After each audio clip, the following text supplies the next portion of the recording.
Of course.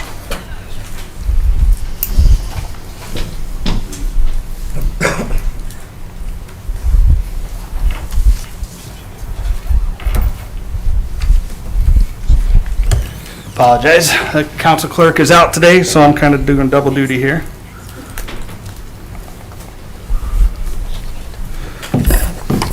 All right, well, good evening. Today is July 1st, 2024. Today is a committee of the whole meeting for Barberton City Council. Before we begin the committee of the whole meeting today, we do have individual committee meetings this evening, and we will start with street, sidewalk, and lighting with Mrs. Beck. Thank you, Mr. President. At this time, I'd like to call the Street, Sidewalk, and Lighting Committee to order. It is Monday, July 1st, 2024 at 6:01 p.m. We're in council chambers. All members of my committee are present, including guests noted on my sheet. This evening, we are only going to talk about this legislation.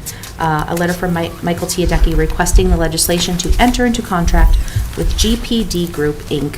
for preliminary engineering for Worcester Road North at Hoppekin Avenue roundabout. Emergency wording requested. Please see request. So we talked about this prior. We didn't get enough votes to pull it out of committee. There were lots of questions. I wanted to give everybody the update that it is being passed to planning for them to give us recommendations / opinion on what should happen with that. So their meeting is going to be July 17th.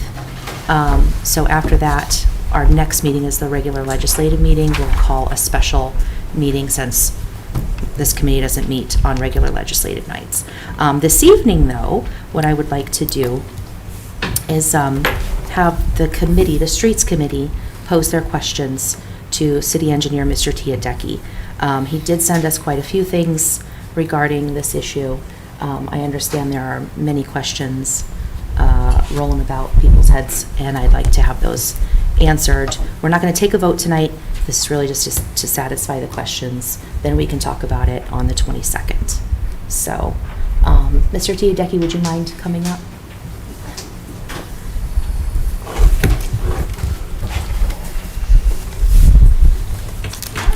Sure.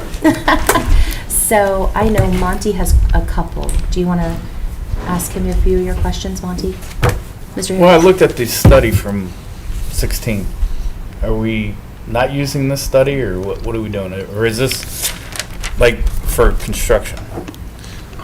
It's not. What the legislation is to kick off the preliminary engineering to help decide how big of a roundabout, the location of it, configuration of it, geometrics, everything about it. So we don't, that study was before we actually made application. And one thing I kind of want to stress is that roundabouts aren't necessarily always put in for safety. They are safer than the standard signalized intersection, but the funding that came out for this that we made application for 6 months ago has to do with CRP funding, which I'm going to get I want to make sure I get the acronym on that right.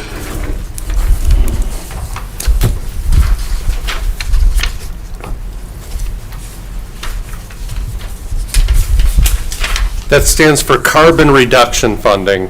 So with carbon reduction funding, AMATS has $25 million that they put out for roundabout score very well, signalization projects score well. That's every time a car stops and starts, puts out, a carbon reduction if you can not start and stop vehicles as much. So roundabouts score decently high in that, and then add to that the ability for them to be a safer intersection. This intersection a while back had triggers that put it right about on the borderline of being funding eligible for a safety upgrade, but it's a touch on the low side, but right about there. So we know that you can benefit on a safety and a crash side, but it also scored very well on the carbon reduction side. So with that, both combination of it and how it actually fits into that area without a lot of right-of-way, it scored very well amongst like 20-some other projects, we scored in a tie with ourselves for 4th place for a project funded by AMATS.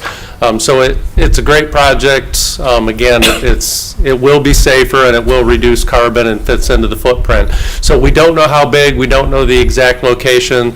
This preliminary engineering study does find all that information, which again, at this point in time, we don't have a lot of answers for planning commission, design review, any of the other aspect of it. This will help shape some of those and be able to bring back to council and others a lot more information if we are able to get to the design, preliminary design phase is what this is set up to do. Because I know, like, in the study it said something about 3 different options. The third option was a roundabout. The first option was done there.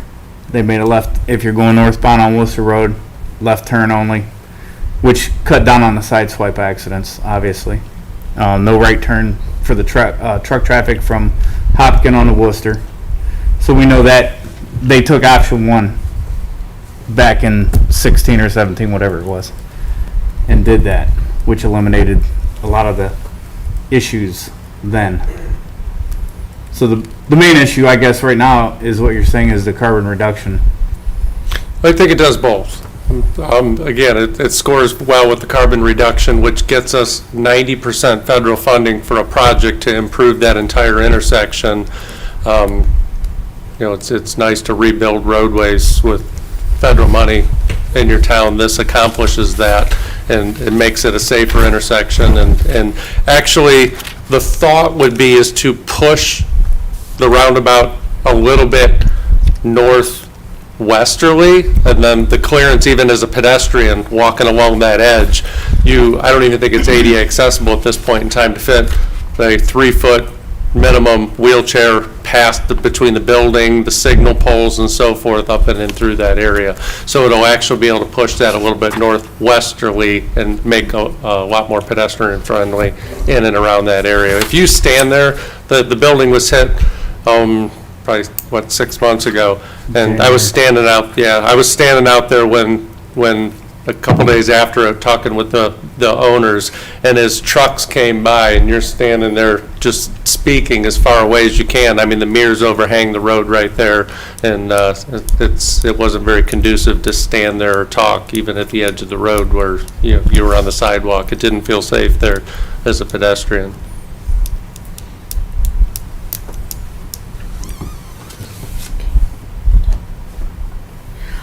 I do have one question. Last week, I wrote next to the amount of money that it was going to take to have the GDP group do this study, the $300,440. That's coming out of our budget, correct? That's not grant dollars or? The funding for the project was all 100% dedicated toward construction, and the local share for the preliminary engineering phase would be local. But overall, when you think of a $2 million project, we still have a local share in that, and we're kicking that in up front as part of the design. I just wanted to make sure I heard that right. I wrote down out of budget. I want to make sure that was right. So anybody else on the committee want to ask any questions, have anything? Okay. Anyone from the whole council? I knew you would. Thank you, Chair. Mr. Tedecki, the master plan shows a right curve lane off of Worcester Road traveling southbound to Hopkins West, and then another kind of right little slant from Hopkins East to Worcester South, and has 2 triangles in there to kind of separate the lanes. Is that not under consideration? So slip lanes, I think, is what you're Thank you. referring to. I could not think of the word. I appreciate that. I'm going to guess that master plan was more than a couple of decades ago, if not close to that. Slip lanes in today's safetiness of transportation is not a good thing to put in anymore. They actually, we've learned through transportation studies, and that's not a real good thing to put in it anymore based on safety. And again, even since then, roundabouts, you know, we've learned a lot more from roundabouts and tweaked the design, and they're a lot better and safer even in the last 10 years since roundabouts have been put in. I mean, going back to an older plan, you know, it was a guide. You know, we've been looking and studying the intersection since then and realized there's better thoughts and design features and technology of how you put a roundabout. It fits very well at this location. I was just curious because with those slip lanes, and again, thank you, because the word completely escaped me. With the proper traffic timing and controls with arrows, wouldn't that achieve basically the same effect as a roundabout if you're talking carbon? If you have a right turn arrow coming off of Hoppekin and a left turn arrow coming off of Worcester onto Hoppekin, you're basically having traffic continue to move. You could have it moving at all times given any sort of traffic light pattern. Occasionally in the design of a roundabout, there could be a dedicated like right slip lane if you're coming off a dedicated right turn lane into a dedicated lane. But again, it's something that if designed properly can work efficiently, but I mean, that's part of what this preliminary engineering phase will do, is to figure out exactly what works here with the geometrics given of a three-legged intersection with how that all puts together. So I'm trying to answer questions without the full study of these next steps that will be figured out with the efforts going to be moving forward. I don't have all the answers, but that's what we'll be looking at. Thank you. Thank you, Chair. Anybody else? Will we have more roundabouts coming to Barberton? Because just having one, will that really impact carbon emissions at all? Each and every one has an impact. You know, if there's an opportunity for more, I'm a fan of safety and the carbon reduction footprint. So, you know, I'm not going to say it's going to explode in Barberton like Green puts roundabouts in, but I think it is a good tool in your toolbox for safety of an intersection. And capacity-wise, it gets people through efficiently. Yeah, I was just thinking most of the time I have them several in a row, so I'm not stopping for a whole stretch versus just this one we have a lot of other stop signs. Did you say that this would offer 90% funding or 100%? The construction is 90-10 money. So 90% is the grant, 10% would be local. And in my opinion, the local share, there's creative ways to time it properly with construction and go after other state funding, OPWC monies. That's always my objective, is to go out for other grant opportunities to hopefully reduce our cost to as little as possible, if not zero, by the time we're done. Okay. And then how much was the study again? $130,444. Thank you. And again, it's not a study, it'll be the preliminary engineering phase, which gets you the geometrics, the location, the size, the shape, and all the impacts to, you know, private property, what are the impacts environmentally. It kind of, it's not detailed design, but it gets you set up for everything you need to know to begin detailed design. And there's public involvement involved, so we will be going out, having public meetings, going to, you know, planning commission and presenting to council the different details, configuration, and how we got to some of the final recommendations moving forward.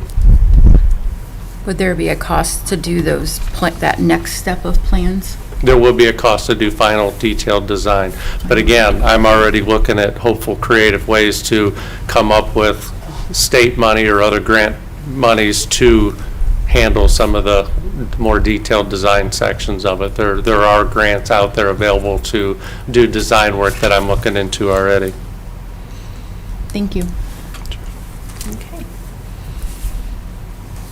Jennifer? Yeah, the city owns the property across from Rowley's. The northwest corner. Yeah. We own property there. So if we do put in a roundabout and we move it northwest and it goes into that property, how is that going to affect potential sale of the property, what we can potentially advertise it for sale for? You know, is it gonna have, like, how is that gonna affect that if, you know, suddenly there's a roundabout in that property?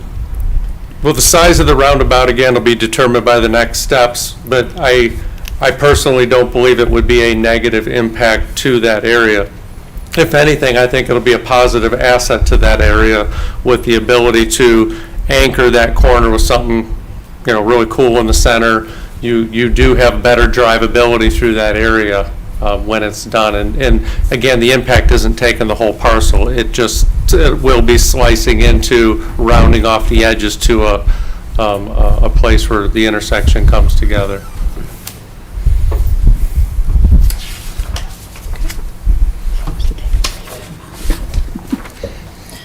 All right, thank you very much. Anybody else? Anyone else? Am I allowed to? Go right ahead, yeah. Question. Right now, you have semi-trucks that deliver to the shopping center. Unless the roundabout is quite huge, they can't navigate that, which means you're going to route them through town or through residential areas. Excellent question. Roundabouts are designed for the semi. That is what dictates every roundabout size. And what most people don't realize is the roundabout where you see the pavement area is normally where the cars drive. There's typically, start looking for them, inside that area, a lot of times there's a little bit higher of a raised area that's stamped concrete or other types of pavement or colored concrete. That's called the truck apron. The back end of semis, when you go around, are designed, and semi drivers know that the back part of their truck on the turning radius will actually hop up onto that area. It's designed as a thickened pavement specifically for semis that take that through there. So they do fit in that back half. By design, you'll see it jump up onto that section. It's designed that way to handle the loads and the turning radiuses of trucks.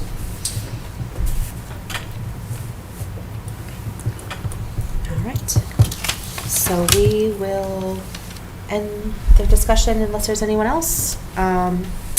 We don't have any other business to talk about this evening. I'm looking for my first page here.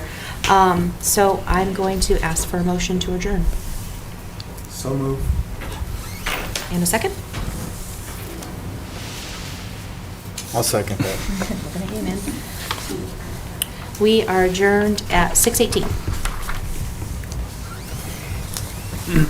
Thank you, Mrs. Beck. Next up is Environmental Health and Social Services with Mrs. Hager. Thank you, Mr. President. Environmental Health and Social Services, meeting in council chambers today, July 1st, 2024 at 6:18 p.m. All members of my committee are present, including myself as chair, Shorter Burton as co-chair, Taylor Thompson, Justin Greer. All council members are present, as well as guests listed on my sheet. We have no requested legislation at this time, no pending legislation. Do I have any discussion from my committee? Body? Yes. Thank you, Chair. Just a quick question, if you know, has there been any hiccups? How's the mosquito abatement program running? As far as I know, it's going fine. I haven't heard any complaints. Okay. Yeah, I know they need specific weather conditions, and I've had like three people reach out, like, what's Oh, going on? really? So I told them to call I know them, they so. are out spraying. I've Okay. heard the trucks, once it gets below 50, or above 50 degrees at night is when they've started Mhm. spraying. So I have heard the trucks out, so they are out spraying. Awesome, thank you. Mm-hmm. Any comments from the gallery? If not, do I have a motion to adjourn? So moved. In a second? I'll second. And we are adjourned at 6:19. Thank you, Mrs. Hager. Next up is Planning and Annexation and Codes, Mr. Heidick. Thank you, Mr. President. Planning, Annexation, and Codes. It's Monday, July 1st, 2024. It is 6:19 PM in council chambers. The committee is present, which consists of Councilors Thompson, Harris, President Greer, myself as chair. Others noted. No request for legislation, but we finally have something in planning. we have an appointment. Did everybody on the council receive the resume? And this would be a letter from Mayor William Judge requesting the appointment of Ryan Struckle to the Design Review Board for a term beginning immediately and run through December 31st, 2024. Are there any comments or any ideas, any thoughts? Seeing none. Oh, sorry. Counselor? I was in the way. First, I really like Ryan, so I think that's a great recommendation here. I was curious, what does the process usually look like? I see this came in May. How does this usually work when you apply for this? When you apply for a board or commission? Yeah. Well, you can apply anytime, and then the mayor goes through them, and when there's an opening, he selects somebody for his choice and sends Okay. it to the council. So it's always open for people to apply? Oh, sure. Oh, okay. But if there's an immediate opening, he'll look at it immediately. If it's not till, if there's gonna be an opening next year, you're free to send it to the mayor They'll just hold on to it. tonight. And at his convenience, he'll peruse it, and by the end of the year, make a selection for the next term. Okay, gotcha. And this was a vacant spot, so that's why it's coming down. Gotcha. Thank you. Mr. President? Thank you, Chair. Yeah, just to piggyback on what you said and what the mayor just said, it's in October, I believe, correct? It's October to the end of the year? Once but- October starts for an expiring seat. Correct, But so if it's any an new immediate term. vacancy, it could be Right. at any Yeah. point. Okay. Thank you. Okay. With nothing else, do I have a motion to call for this appointment? I'll make that motion. Thank you. I'll second. Thank you. Those in favor? Aye. Aye. And that is it. Is there any miscellaneous for planning? Mr. Benya, you got anything for us today? I see you hiding back there. Not for this part. All right. Well, seeing none then, do I have a motion to adjourn? I'll make that motion. Thank you. I'll second. Thank you. We are adjourned at 6:22. Thank you, Mr. Heidick. Last but not least is Finance and Personnel, Mrs. Thompson. Thank you, Mr. President. I'd like to bring the Finance and Personnel Committee to order. It is Monday, July 1st, 2024, 6:22 PM here in council chambers. All members of the committee are present, which includes myself as chair, Mr. Heidick, Mr. Griffin, and President Greer. All other council members are also present, as well as guests as noted on my sheet. We have a few requests for legislation. This first one we had talked about in the past, and it is still in committee. This was referred from Utilities, a letter from Michael Tiadecki, city engineer, requesting legislation to authorize the city to submit a funding application to the Ohio Department of Natural Resources, ODNR, H2 Ohio, for the Truson Farm Wetland Restoration and Stream Creation Project. Emergency wording is requested. And I just wanted to also make sure that everybody received the email last week from Mr. Tiadecki answering some questions that were asked at the last meeting. Are there any other questions? Yes. Thank you, Chair. This is for Mr. Tiadecki, but I noticed that the application that was sent was just the resolution that was provided in the H2 Ohio docket that they give you, the application form. Inside the application form, is there in the guidelines for that project, for their guidelines, it's broken up into sub-projects, and they give you different application forms inside that big packet. Can you clarify which project outline that we're applying for, that this would be applying for?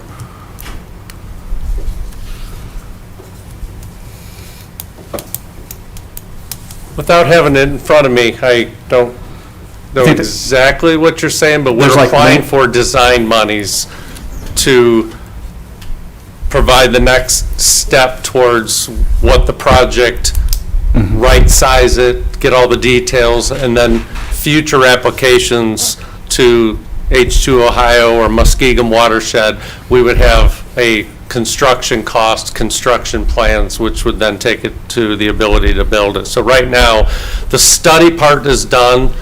We have enough information to begin our design phase. We're asking for the design monies, then later we'll come back and try and get construction dollars. Does that answer your question? somewhat, inside of their, it does. Inside of that application form, the docket, again, there's 4 or 5 different sub-projects with different application forms inside of that.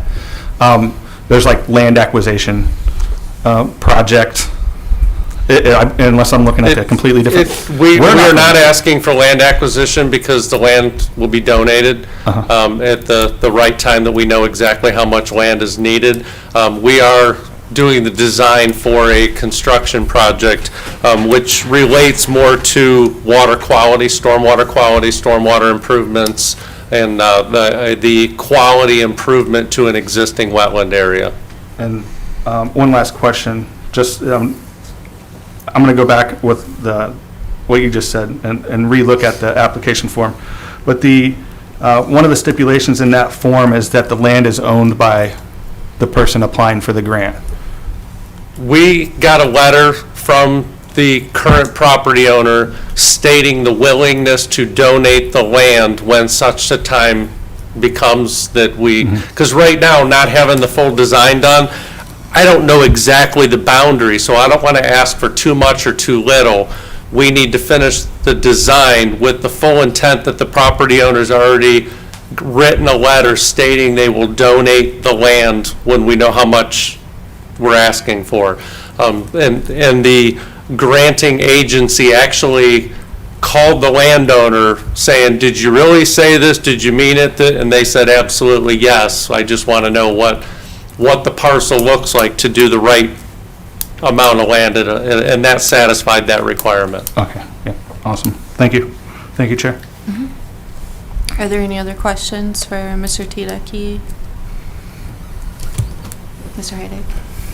Thank you, Chair. Mr. Tedecki, the questions that you'd answered for me, did that go to everybody in our email chain? I don't remember. In my email won't pull up. You didn't have everybody copied. I only replied back to you.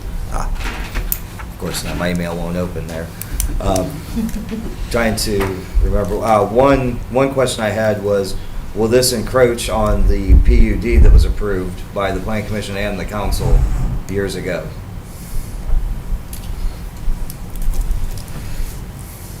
The PUD with the apartment complex and all that stuff, will this encroach on those plans that were approved by the Plan Commission and then The passed by the Truson Farm council? Development, no. Yes. It will not encroach on that. This is the lowest area of what is a wetland at this point in time. The land of development is in a higher, more easterly area, so there will be no encroachment in that area. And then with the developer's plans to mitigate water, how does that play into this mitigation effort? If he already had to have plans, where did this originate? So the developer's plans, from a development standpoint, a developer needs pre-development, he's got a farm field. Water leaves that site. Some of it infiltrates, a lot of it leaves the site. After they're done building a development, they can't let water leave faster than it does pre-development. They've actually done the calculations for the development and have agreed to holding back more water than they're required to and letting it slow release more so than what it does pre-development.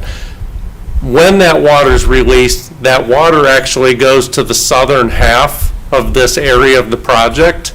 There's the area of the project that we're looking at is actually divided into, kind of think of it as 2 parts, a small collection area and a large collection area. The small collection area is the one that when it rains, kind of bucket full, it's mostly full, and a little bit of a rain overflows into the neighborhood.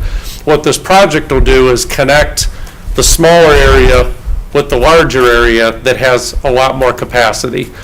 So not only will we improve the wetland overall in the area of the project, we're equalizing the north area that has the largest drainage area, but the smallest area to contain the water, into the southern area that with the South Van Buren project, we put a sewer down Eastern Road and put control measures in the lower, bigger part that when you drive down Eastern Road, that swamp you see has control structures now that it never used to have. Eastern Road kind of dammed it up. There was no way out other than a little pipe that was crushed at the top of the pavement.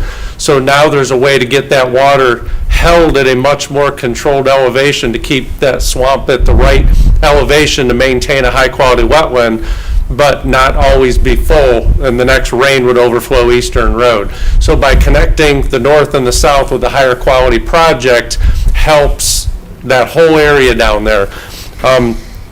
Several years ago, when we started doing these projects, we did a drainage study with Thrasher, and we identified 4 key projects to significantly reduce flooding down in that whole area. One was the tide flex valves. The second one was storm sewer on South Van Buren. The third was the control measures on Eastern Road to that lower part of the swamp. First 3 projects have been done. This 4th project connects those 2 parts of the wetland and includes a water quality portion of it, which improves the quality of water in there and the water leaving there and controls it. So people downstream, will potentially have cleaner water because we hold it back and filter it. And secondly, we help ourselves by containing more water.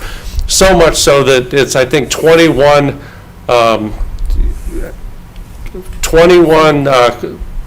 cubic acres of water are held back within that zone, of which we aren't holding back now, that this project will solve. So better water quality, better flood control, better wetland when we're done. We'll own the land. It'll be in a conservancy. So every house in that whole neighborhood down there will benefit from this project when it's done.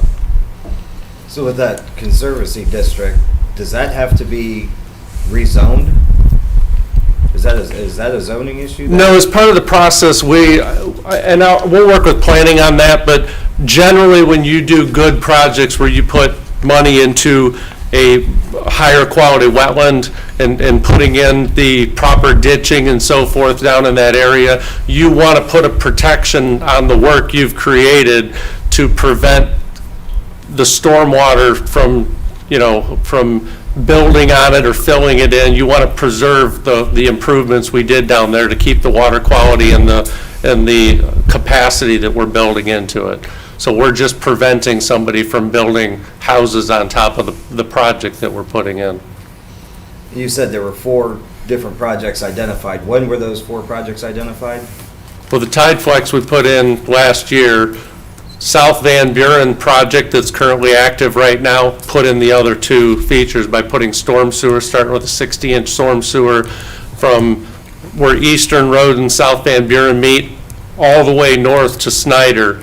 And then the 3rd project was the 18-inch sewer constructed at that same point of South Van Buren and easterly to a new control structure at the edge of the road, right where the lowest point of the road is, where if you drive down the road, you can see where the swamp opens up into cattails. We put a control structure in there.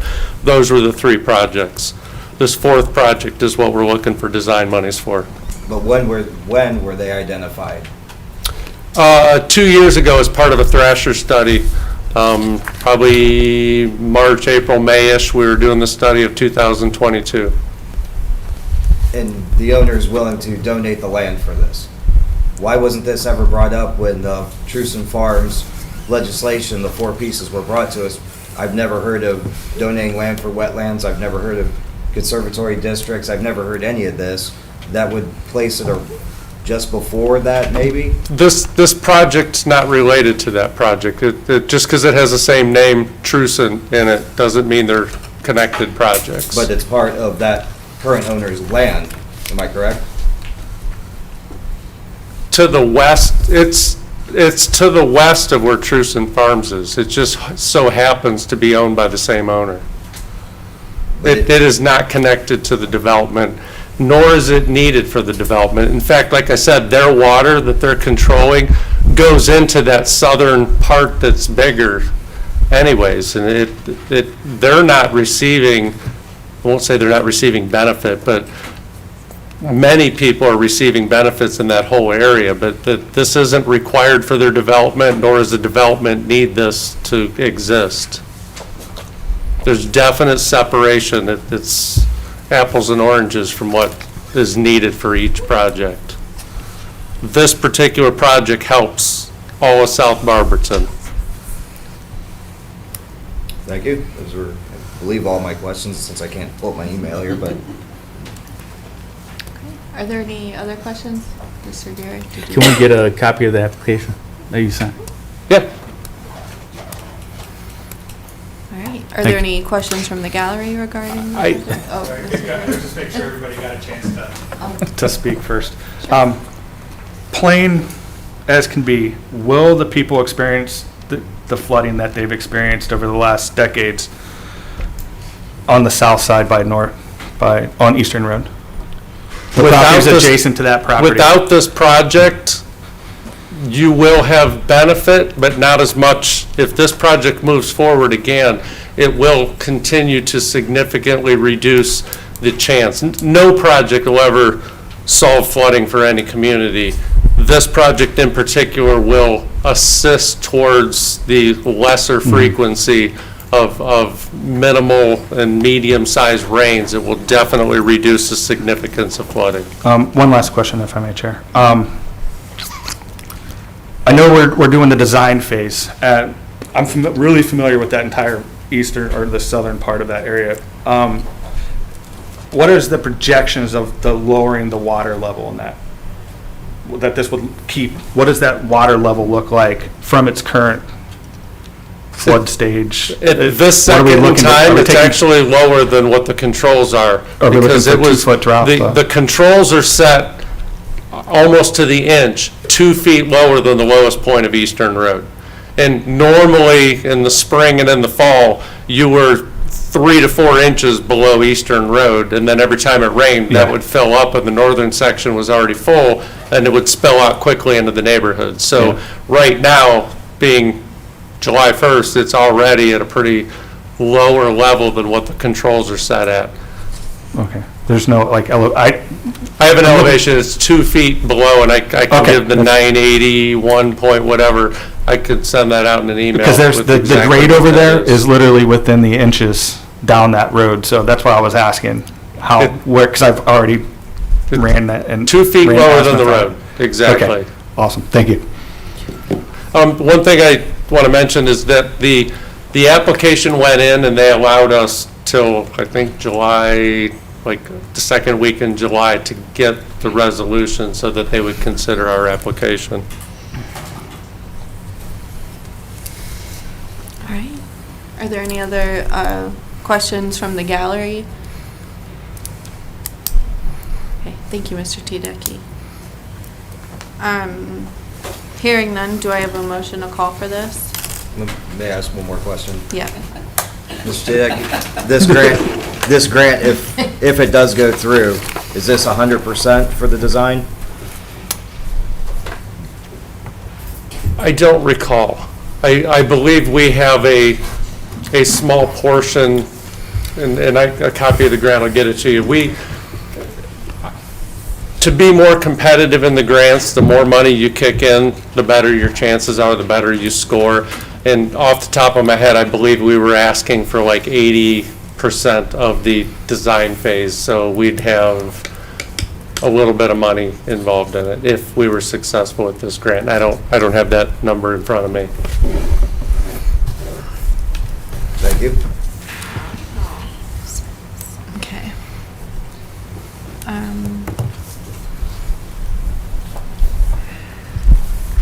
Okay. Do I have a motion to call for this? So moved. Okay. I will second. Those in favor? Aye. Aye. Aye. Nay.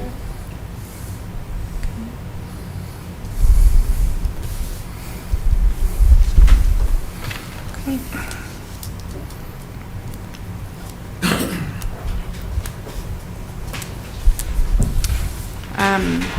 Next up, we have a letter from Fulton Benya, Assistant Planning Director, unless that's changed, right, Mr. Benya? There's a typo on here. Requesting legislation to allow the Finance Director to transfer $151,402.68 from the income tax cash balance to the City of Barberton's general fund. Emergency wording and one reading is requested. We would have to suspend the 10-day rule. for this. Did everybody receive that request along with the information there? So these funds would be utilized for the payback of Origin Year grants for the Community Development Block Grant Administration funds from 2015, 2017, and 2019 program years, totaling that amount. Do I have a motion to invoke Council Rule 702 to suspend Council Rule 302, the 10-day rule? I'll make that motion. Thank you. In a second?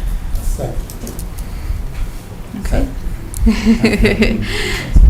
Those in favor? Aye. Aye. Okay, and are there any questions about this request? Mr. Greer? Okay, thank you, Chair. So I was filled in with some of the details on why this is coming, why these two pieces of legislation are coming in. Can we try to explain this to people that don't know why we are paying back money that we get through the CD, like, because just to clarify, and the reason I'm asking it in context is because we've been down this road. Last year, it was a checkbox was undone, or 2 years ago, we had to pay back money, and then we got it back, right? So we came out ahead, but Yeah. what is it this time? So this is a little different than that one. So HUD on their system, whenever you fund an activity, you can use prior year grant money, and they want you using all the prior year grant money before you use your current year grant money. Because after a certain period of time, that old grant money expires. So they want you to do that. However, they had a rule where it says you can't use 20% of that origin year grant for administration. So for example, 2022, or for example, in 2019, for example, the grant year, there was a draw done in 2021 using admin money from the 2019 grant year. So that's kind of where this comes into play. I mean, it answers it for me, because I know everything. Well, thank you, Chair. Yep. I don't know if you just want to stay put just for a moment. Are there any other questions for Mr. Benya? Okay, hearing none, do I have a motion to call for this? I'll make that motion. Thank you. In a second? Thank you. Those in favor? Aye. Aye. Okay, next up, another letter from Fulton Benya, Assistant Planning Director, requesting legislation to allow the Finance Director to appropriate $151,402.68 from the City of Barberton's General Fund to the Planning Department's Operation and Maintenance Fund. Emergency wording and one reading requested.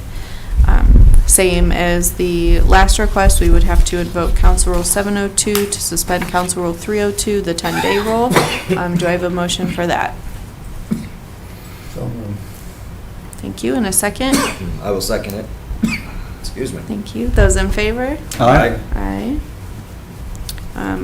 Obviously, this goes hand in hand with the last one. Are there any further remarks?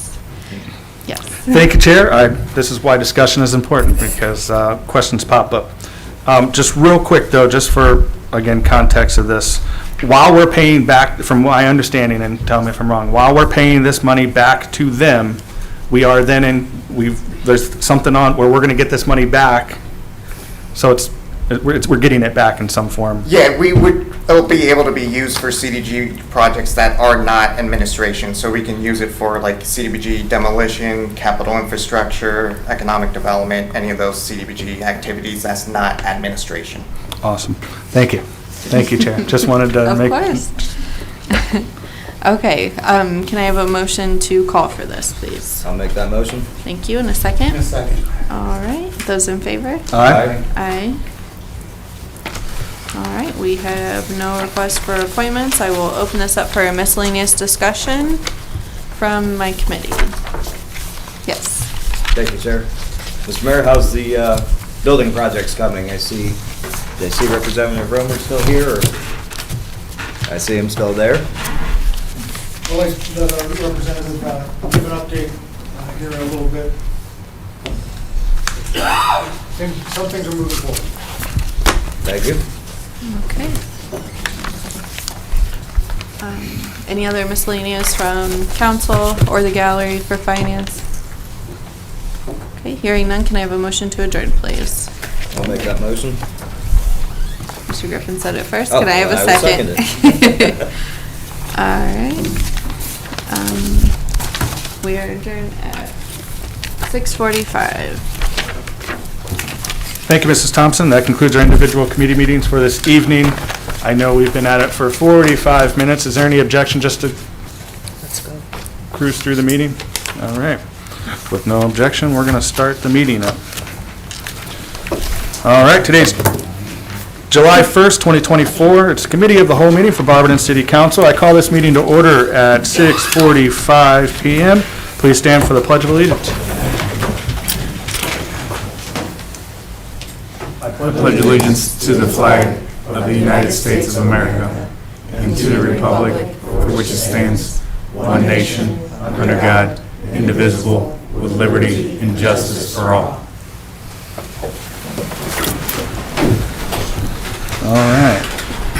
We're going to move into citizens addressing council, and we have one. Representative Romer, if you wanted to step up and address council here. Sure, I brought my purple pen back. Good man. Thank you so much, Council President, Council Mayor.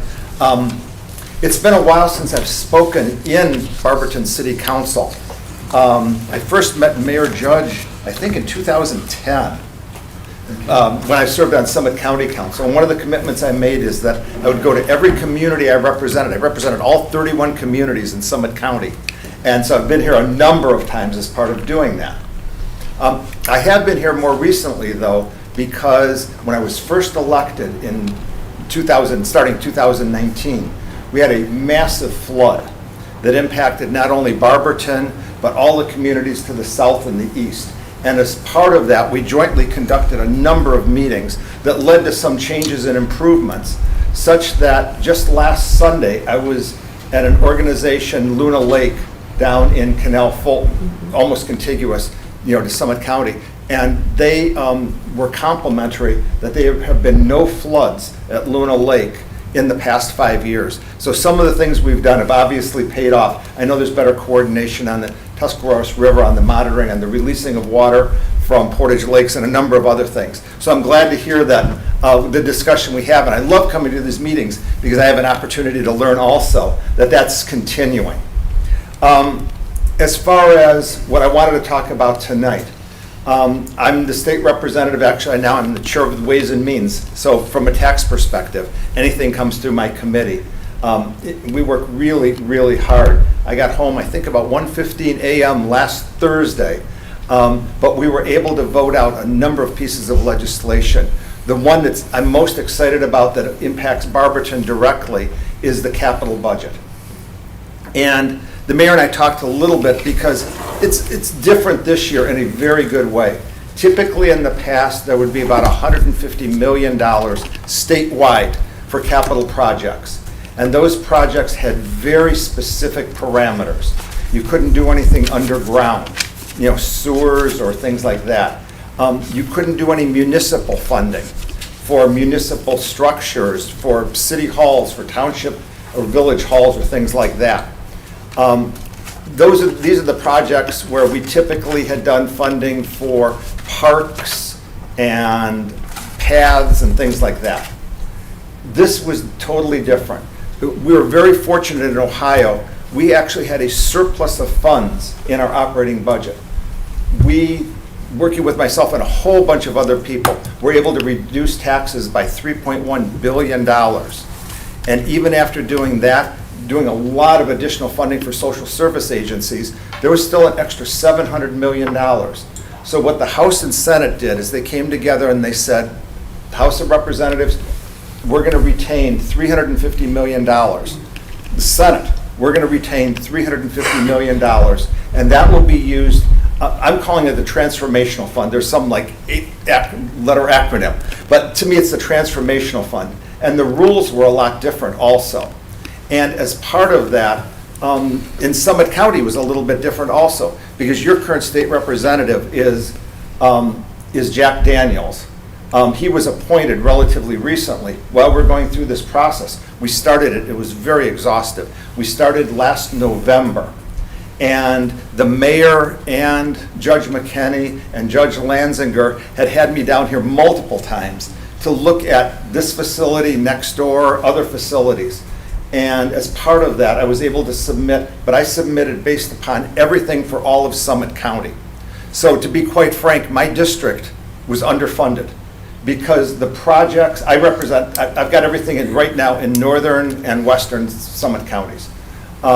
What we did is I directed funds, working with the Speaker's office and his staff and others, to the Summit County Airport, to the Akron Airport, and others, the Akron Zoo, the Akron Art Museum, some stuff in downtown Akron, none of which were in my district. But the one that I was most happy about, and this is the first time I'm making this announcement, Barberton was the first community I came to, we were able to secure $1 million for the new Barberton Safety Center, Jail, City Hall. And I know that that is something that has been in the works for, how many, 4, 5? 1958, okay, 2 years after I was born. But I know I've heard about it for at least the last 5 years now. So we were in the capital budget, which was just approved literally last Wednesday, able to secure $1 million. And then there's a number of other funding streams that I know that Barberton has identified as part of that. So that's the reason I wanted to come here today. That, and I promise to go to every community every year anyway. So I would have been here anyway, but in this case, I had excellent news. And with that, I'll open it up if anyone has any questions or comments. Well, thank you. You're welcome. Thank you. Thank you, Representative. You're welcome. If anybody, are you sticking around? I am sticking around if anybody wants to talk after. All right, awesome, thank you. There is no further public addressing council. All right, we'll move into our committee reports. Let's start with street, sidewalk, and lighting. Mrs. Beck. Thank you, Mr. President. We met this evening. We talked a little bit more about the roundabout at Worcester Road and Hopkinton Avenue. That's getting passed over to planning, and we'll have a special meeting on the 22nd. That I pass. Thank you, Ms. Beck. Environmental Health and Social Services, Mrs. Hager. Thank you, Mr. President. Environmental Health and Social Services met in council chambers this evening at 6:18. We have no requested legislation, no pending legislation, and with that, I pass. Thank you, Mrs. Hager. Planning, Annexation, and Codes, Mr. Heidick. Thank you, Mr. President. Planning, Annexation, and Codes is calling for the appointment of Mr. Ryan Struckle to the Design Review Board for a term to begin immediately and run through December 31st of 2024. With that, I pass. Thank you, Mr. Heidick. One sec here.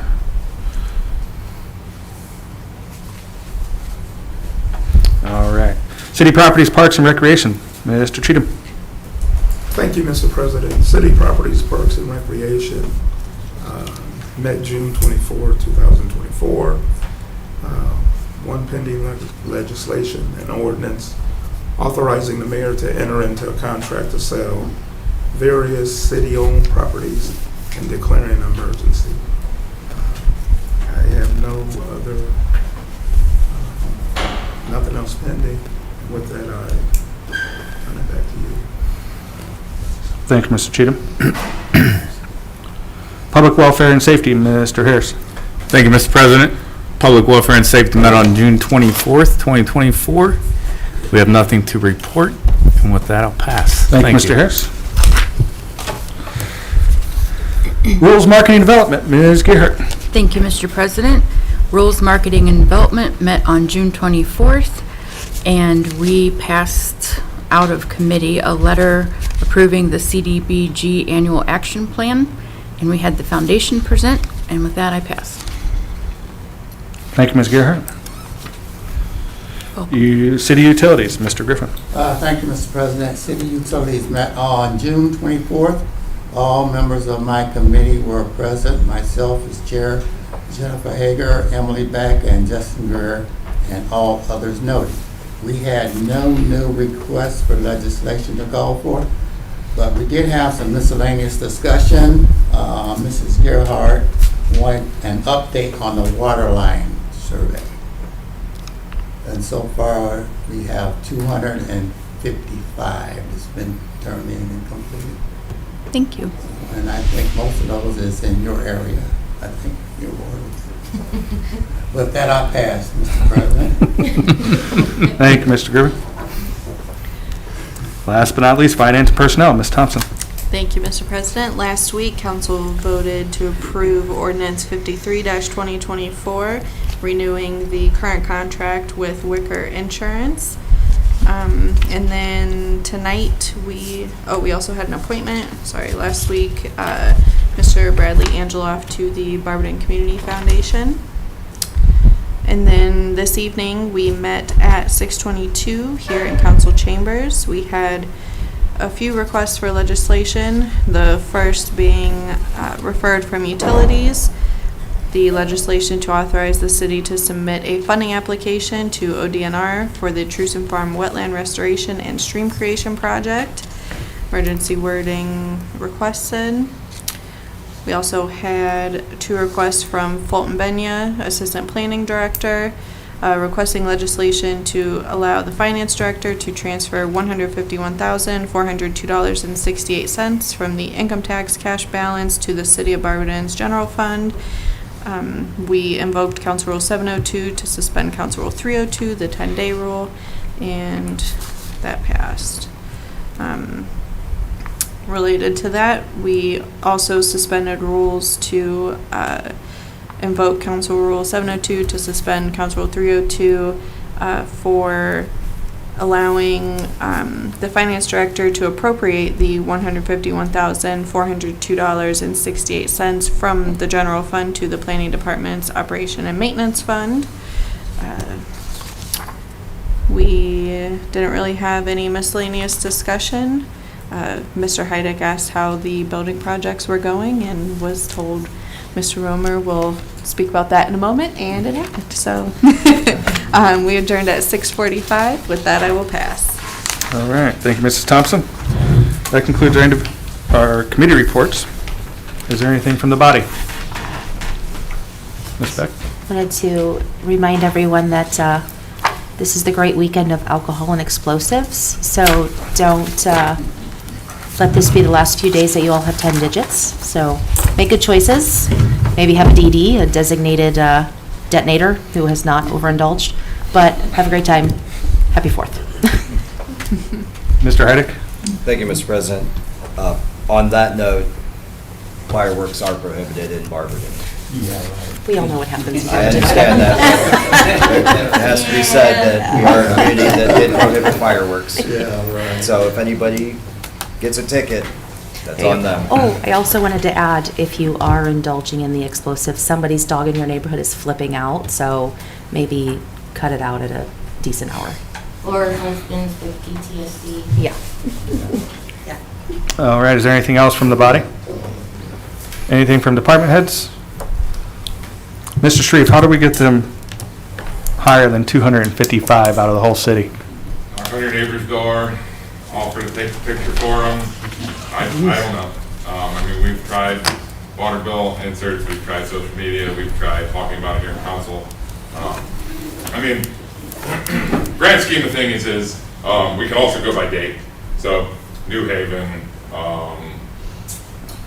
there's certain neighborhoods in town that we know that we can count those ones out already. So this is the number of people that have actually taken the time to do the survey. Every home in New Haven, I can count that. So I mean, if there's 350 homes up there, now I'm at 600 homes with our surveys. And just like that for all the other neighborhoods. Anything post, I want to say this, I'm just going to throw a date out there, 1965. We had an ordinance or a rule in our utility rules that required copper line being used. So any home that was built post that, we can also count that as a non-lead service home. So I mean, there are other means. We're compiling all that data right now. It's in BNN's hands. And so once that all gets compiled, that number is going to go from 255 to 6,000 maybe. And then there's the other homes that we won't have in that database that we have to target and focus on that. We're working right now with GPD on looking at the water line on Worcester Road West. While we've got that tore up, I mean, we brought that up and we've talked about, you know, how that's so important to make sure that those lines are taken care of, because we'd hate to put a brand new road down there and then have to go and replace 17 water services. So we're actually looking at doing some water line replacement over there, which will get some new services, new valves, and it'll help us be able to control that system much better. So I mean, a lot of stuff working towards getting there. This survey, we have to have preliminary numbers done this year. We've got 3 more years then to actually compile the real numbers, and then we've got, I want to say it's 7 to 10 years after that to actually take care of the problem. So time is on our side, but we do have to keep working towards it diligently. So. Thank you, Mr. I didn't mean to throw No, three in the middle of it. But there you go. That's the whole story. Yeah, that number seems low. Well, sec, I'm going to go around to Mr. Harris, and I'll come back to you, Mr. Riddick. Mr. Shreve, Yes, sir. I know I'm beating a dead horse, but I'm getting beat up. When's the streets getting repaved? When we gonna start that? The residential? Yes. So I'm sitting down with them on Wednesday. So in 2 days I got pre-con. I was told that they want to start middle of July. So Cool. I will know more on Wednesday. So next Monday I will have an answer for you when they're going to roll into town and they're going to start grinding. Okay? Awesome. Thank you. Yep. Making adjustments, Mr. Riddick. Thank you, Mr. President. Dr. Shreve, when you said those pictures for different house builds, different years and whatnot, are there specific areas of town that have kind of out of whack dates of build that you'd really like to target to kind of help guide us to which To be targeted honest areas? with you, the oldest areas in town are going to be the ones that are likely to have a potential lead service. So I mean, you're talking anything probably pre-60s, you know, 50s, 40s, 30s. We have, so doing the self-assessment, again, everything's not perfect. We've actually received, out of the 255, we've received 10 already that claim that they have a lead water service. Now, lead water service in the home is virtually unheard of. I've been in the business for several years, and I've never seen a lead line that comes through a basement wall. So we are very skeptical, but there's methods to test them. One of the most foolproof methods typically is your magnetic, because if you think it's lead, chances are it's galvanized, and a magnet's going to stick to it, because galvanized is an iron. If they didn't do that though, and they kind of just brushed it off, and they said, oh, it looks like it's lead, it's most likely galvanized, and we will send customer service out to look at those. But so anything that's older, I guess, sorry, I went long-winded on the answer there again, but the older homes, so downtown area, and you work your way out, and then eventually you're gonna hit when they 50s, 60s, and then we don't have to worry about that anymore. That good? Yep. All right, but nothing else from department heads. The only thing I got is have a happy 4th, enjoy it. Again, don't come back with 9 fingers, and don't drink and drive, please. And one last thing for council members, since council clerk is not here, please turn in your forms to me before you guys head out, and we'll shift over to the mayor. Thank you, Mr. President. First, I want to thank State Representative Bill Rummer for being here this evening and addressing us. Stormwater. When it comes to stormwater here in town, you'll never beat Mother Nature. So we can do everything we think we're doing right. Big projects, little projects, at some point Mother Nature is going to win. Just turn on the news everywhere in the country, throughout the world, and you'll see that. But we have made huge gains throughout the city with mitigating stormwater, working internally, working with other agencies, our neighboring communities, the county, the state, and the federal government. And the legislation this evening is another example of the projects that we're looking at, plus more in the future. So these are transformational projects that do make a huge difference. And, you know, stormwater is at the forefront of everything we do. So looking at a project, well, how do we incorporate stormwater with that? And we've talked to some flood-prone areas like Findlay, Ohio, which has done a lot of things over the years, but still has some flooding issues. And a lot of communities like that are even worse off than what we have been in the past. So, do want to thank everyone who came out for Change for Change. This past Friday, collected over $550 for the Magical Theater. So thank you to the Moose Club for hosting the event.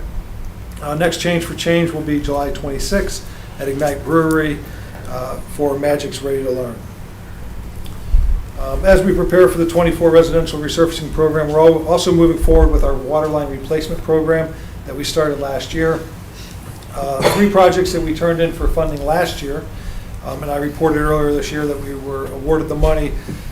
They sent the loan documents to me at 3:12 this morning. These 3 projects, Wisteria, Frank Avenue, and 5th Street Northwest downtown here, and the sludge screw pump replacement. We can talk about that another time. All received 60 to 70% funding through OPWC, with the local match making up the rest. And we're getting ready to apply for next year's round. So things have been kind of pushed back from previous years, but we're ready to go as soon as the state opens up the OPWC applications. So other than that, kind of piggybacking off some of you guys, building will be closed for July 4th holiday, and remember that fireworks are illegal here in the city limits. So, any questions? All right, thank you. Thank you, Mayor. With nothing else, this meeting is adjourned at 7:06 PM.